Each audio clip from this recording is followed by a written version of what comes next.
এখানে কিছু ভাইকে দেখলাম, তাদের বক্তৃতা শুনে আমি মুগ্ধ, আমার ভালো লেগেছে। অন্যায় সহ্য করাটাও অন্যায়, কিন্তু কাজে আমরা কেন সহ্য করবো এত? আমি কোথাও কিন্তু ভোট ভিক্ষা করি না। কার জন্য করবো? ভালো ছাত্র ভালো রেজাল্ট করবে, এটাই তো স্বাভাবিক।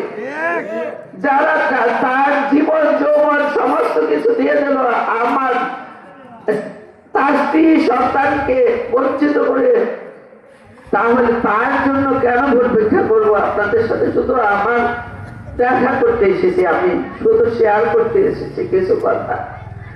সব কথা তো বলা হয়ে গেছে, আমি জানি অনেক কিছু বলা হয়নি, সেসব কথা বলা হবেও না। আমি লেখা কবিতা, গান, এই কষ্টের কাহিনী, সেসব লেখা চোখের পানিতে লেপতে গিয়েছে আর ঝাপসা হয়ে গেছে। সেই সব পাণ্ডুলিপি আমি ছাপাইনি, বই আকারে কেউ কেউ দিয়ে হয়তো যৌথ কাব্যগ্রন্থ ছাপিয়েছে কয়েকটি। কেন ছাপাইনি সেই অপেক্ষায় ছিলাম। আমার স্বামী বলেছিল অন্যের বই প্রকাশ করি 21শে ফেব্রুয়ারিতে, আমার স্ত্রীটা কবে আমি বের করব, সেই অপেক্ষায় ছিলাম আমি। আল্লাহ তাকে বের করেছে, কিন্তু আমার দেহেও তো আগে সেই শক্তি নেই, তারও দেহে সে আগে সেই শক্তি নেই। ওনার জীবনের অনেকগুলো বছর আপনারা দেখেছেন, আমরা এখন যেন একটা ট্রমার মধ্যে আছি। আমরা কি জেগে আছি আসলে, নাকি একটা সুস্বপ্ন দেখছি? আমার এরকম লাগে।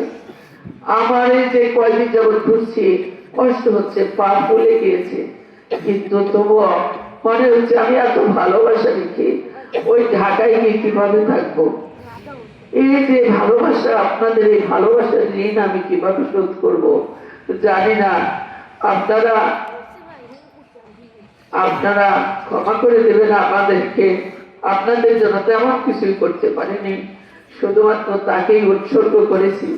আমাদেরকে উনি হয়তো বা জনসেবার জন্য বলে দিয়েছে আরো শক্তিশালী হয়।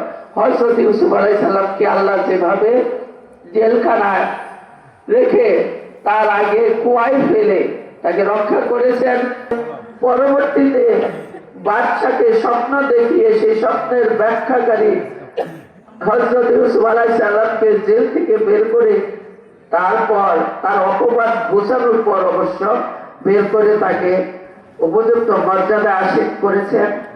আমি চাই আপনাদের নেতার হাত সেরকম ভাবে মজবুত হোক এবং সেই উচ্চাসনে যেন অন্তত বসে এবং সেখান থেকে আপনাদের হাত ধরে বলতে পারে, হ্যাঁ এখন আমি পারি।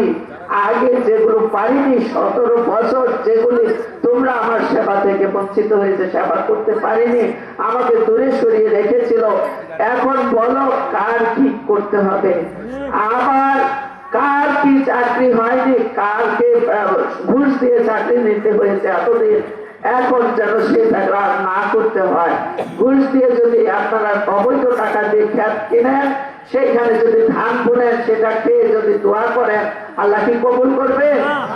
তাহলে আগামীতে যেন আপনাদের আর ওই পথে যেতে না হয়। আর সেই জন্য কি করতে হবে?